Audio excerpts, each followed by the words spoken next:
O'zbekiston kasaba uyushmalari tashkil topganligining 120 yilligi munosabati bilan Toshloq tuman tibbiyot birlashmasi xodimlari ishtirokida zakovat o'yini o'tkazilmoqda. Aql, zakovat, topqirlik va jamoaviy hamjihatlik mezonida o'tayotgan intellektual bellashuvda tibbiyot xodimlari nafaqat kasbiy, balki keng dunyoqarashga ega bilimli shaxslar ekanligini yana bir bor namoyon etmoqdalar. Bellashuvda jami 26 ta jamoa ishtirok etdi. Turli yo'nalishlarda berilgan savollarga tezkor va aniq javob qaytarish orqali ishtirokchilar o'z bilim va tafakkurlarini sinovdan o'tkazdilar. Tadbir sog'lom raqobat, jamoaviy ruhni mustahkamlash va samarali fikr almashuviga xizmat qildi. Ayniqsa, tibbiyot sohasidagi bilimlarni boshqa yo'nalishlar bilan uyg'unlashtira olgan jamoalar aql sinovlarida munosib ishtirok etdilar.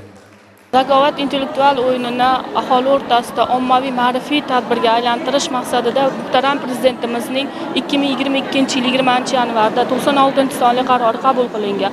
Ushbu qaror ijrosi xodimlar o'rtasida sog'lom raqobatni rivojlantirish maqsadida xizmat qiladi. Albatta bu tadbir bu bilan to'xtab qolmaydi, bu doimiy ravishda o'tkazilib keladigan an'anaga aylanadi. Ishtirokchilarning ta'kidlashicha, bu kabi intellektual bellashuvlar ularning kasbiy bilimlarini yanada boyitishga, yangilikka intilishga va bir-birlari bilan fikr almashishga zamin yaratmoqda.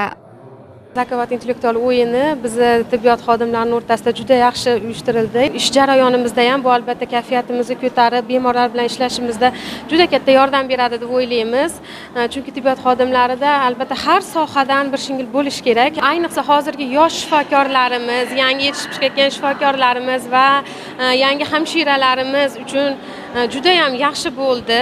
Intellektual bellashuvlar orqali tibbiyot xodimlarining salohiyatini yangi qirralarda ochish, ularning ijtimoiy faolligini oshirish maqsad qilingan. Shu kuni ham kuch birlikda deya harakat qilgan tuman markaziy shifoxonasining Qabul Emergency Department bo'limi jamoasi birinchi o'rinni egalladi. G'olib va faol ishtirokchilar tashkilotchilar tomonidan diplom va esdalik sovg'alari bilan taqdirlandilar.